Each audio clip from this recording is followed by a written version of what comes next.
Hola, ¿qué tal? El día de hoy vamos a ver lo que es la ley de corrientes de Kirchhoff y la regla del divisor de corriente. Muy bien. Entonces, ¿qué establece la ley de corrientes de Kirchhoff? Que la suma algebraica de las corrientes que entran y salen de un nodo va a ser igual a 0. Muy bien. Y esta ley la representamos con esta fórmula. La sumatoria de corrientes va a ser igual a 0. Muy bien. Ahora, ¿a qué le vamos a llamar nodo? Nosotros le vamos a llamar nodo a un área o una sección donde concurren diferentes corrientes. Estas corrientes pueden entrar o pueden salir. Muy bien. Y esa área o esa sección la vamos a representar mediante un punto. ¿Ok?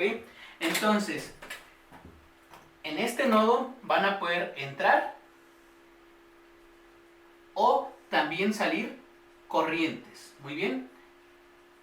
Entonces, recuerden, un nodo es un área o una sección, la cual vamos a representar mediante un punto, en donde tenemos corrientes que entran y corrientes que salen. Muy bien. Entonces, ¿cómo expresamos esto según la ley de corrientes de Kirchhoff? Lo expresamos de la siguiente manera. Todas las corrientes que entran las vamos a tomar como positivas y todas las corrientes que salen las vamos a tomar como negativas.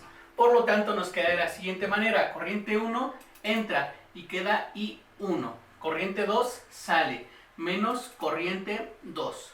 Corriente 3 también sale, menos corriente 3. Muy bien. ¿Y qué nos dice? Que todo esto debe de ser igual a 0. Muy bien.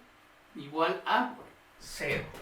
Entonces, así es como se trabaja la ley de corrientes de Kirchhoff.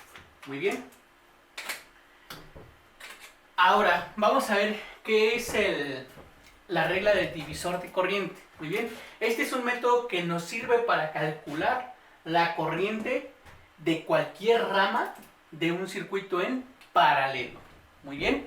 Entonces, ya habíamos visto la regla del divisor de voltaje, donde nos servía para calcular las caídas de tensión en un circuito en serie. Muy bien. Entonces, el divisor de corriente también solamente se trabaja con circuitos en paralelo, únicamente para circuitos en paralelo. Ahora, ¿qué es lo que debemos de hacer aquí? Bueno, pues aquí vamos a hallar una fórmula que nos permita hallar cualquier corriente. ¿Cuál es el primer paso? El primer paso va a ser simplificar este circuito. Muy bien, entonces aquí tenemos ya un diagrama equivalente donde tenemos voltaje total, tenemos la resistencia total o equivalente y tenemos una corriente total. Muy bien. Entonces, el primer paso que vamos a realizar es calcular la corriente total. Entonces, paso número 1, calcular la corriente total. Muy bien. Y nosotros sabemos que por la ley de Ohm, la corriente total va a ser igual a tensión total entre resistencia total.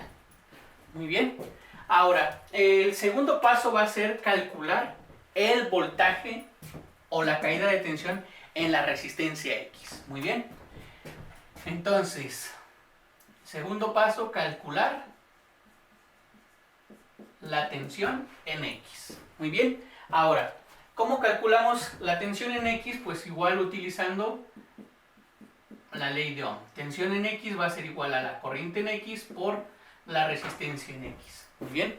Ahora, hay que recordar que la tensión en la resistencia X va a ser igual a la tensión total. Por lo tanto, también todo esto va a ser igual a la tensión total. Muy bien. Entonces, esta sería nuestra primera ecuación y esta va a ser la segunda ecuación. Ahora, ¿qué vamos a hacer? Vamos a sustituir la segunda ecuación en la primera ecuación. Muy bien. Entonces, paso número 3, sustituir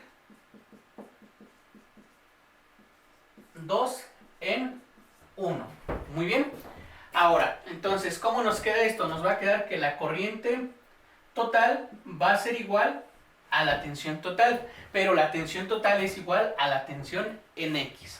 ¿Ya qué es igual a tensión en X? A la corriente en X por la resistencia X entre la resistencia total.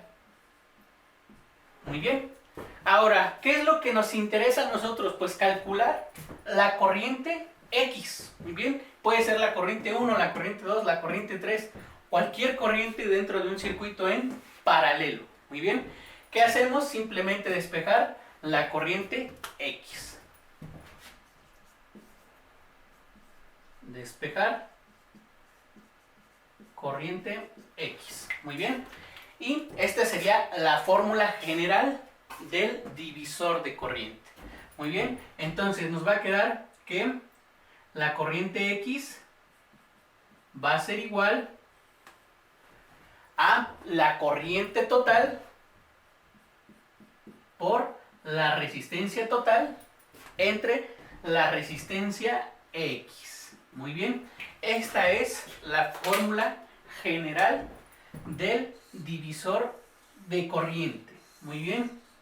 Ahora, estos métodos pues nos ayudan bastante a la hora de resolver ejercicios. ¿Por qué? Porque ya no necesitamos aplicar tantos cálculos o calcular voltajes y simplemente dependemos de la corriente. Ahora vamos a ver el divisor de tensión para dos resistencias en paralelo. Pero antes de pasar a ese tema, vamos a ver lo siguiente. Entonces, habíamos visto que un nodo es un área o una sección. Muy bien. Si ustedes se dan cuenta, todo esto es un nodo. Muy bien. Todo esto es un nodo. Es un área o una sección. ¿Dónde qué? Donde entran y salen corrientes. Muy bien. A esto le llamamos nodo. Recuerden que no son los puntitos que les van a marcar a veces. Muy bien. Los puntos no son nodos, son áreas o secciones donde entran y salen corrientes. Muy bien. Entonces, en este circuito, ¿cuántos nodos vamos a tener? Vamos a tener dos nodos nada más. Muy bien. Entonces, espero que estén comprendiendo toda esta parte de nodos y cómo calcular la corriente en un circuito en paralelo. El divisor de corriente también se puede aplicar para dos resistencias en paralelo. Muy bien. Entonces, vamos a suponer que tenemos el siguiente circuito en donde vamos a tener dos nodos. Muy bien. Dos puntos de conexión. Tenemos el nodo 1 y tenemos el nodo número 2. Muy bien. Por lo tanto, aquí va a haber una corriente que entra. Esta va a ser la corriente total. Muy bien. Y vamos a tener dos corrientes. La corriente número 1 y vamos a tener a la corriente número 2. Muy bien. Entonces, aquí está la corriente número 2. Ahora vamos a suponer que se nos pide calcular la corriente número 1. Entonces, vamos a ponerle ahí, calcular la corriente número 1. Muy bien. Y nosotros sabemos que podemos aplicar la regla del divisor de corriente. ¿Y qué nos dice la regla del divisor de corriente? Que la corriente número 1 va a ser igual ¿a qué? A la corriente total por la resistencia total entre R1. Muy bien. Ahora, nosotros sabemos que podemos calcular la resistencia total de la siguiente manera. Resistencia total va a ser igual a R1 por R2 entre R1 más R2. Muy bien. Esta sería la primera ecuación y esta sería la segunda ecuación. Ahora, ¿qué podemos hacer? Sustituir la ecuación 2 en la ecuación 1. Y vamos a obtener lo siguiente. Sustituimos 2 en 1. Muy bien. Y vamos a tener que la corriente 1 va a ser igual ¿a qué? A la corriente total que multiplica a todo esto. A R1 por R2 entre R1 más R2. ¿Ok? Y todo esto entre R1. Muy bien. Ahora, si aplicamos la ley de sándwich, tenemos lo siguiente. Vamos a tener que la corriente 1 va a ser igual ¿a qué? A la corriente total que multiplica a R1 y que multiplica a R2. Y aquí abajo vamos a tener a R1 que multiplica a R1 más R2. Muy bien. Ahora, ¿qué podemos ver ahí? Que podemos eliminar a R1. Y la ecuación nos quedaría de la siguiente manera. Nos quedaría que la corriente 1 va a ser igual a la corriente total por la resistencia 2 entre R total. Muy bien. Más bien, perdón, entre R1 más R2. Muy bien. Entonces, esta sería la ecuación para calcular la corriente número 1. Muy bien. Entonces, vamos a multiplicar la corriente total por la resistencia. Que no me interesa saber la corriente entre R1 más R2. Y si yo quisiera calcular la corriente número 2, va a ser igual a la corriente total por la resistencia que no me interesa, que en este caso sería la contraria, sería R1. Por R1 entre R1 más R2. Muy bien.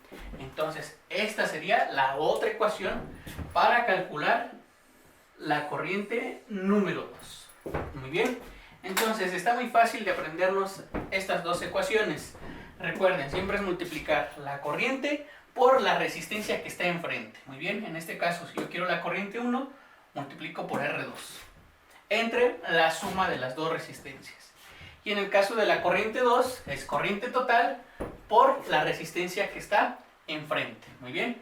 Me interesa la corriente 2, multiplico por la resistencia 1 y lo divido entre la suma de las dos resistencias.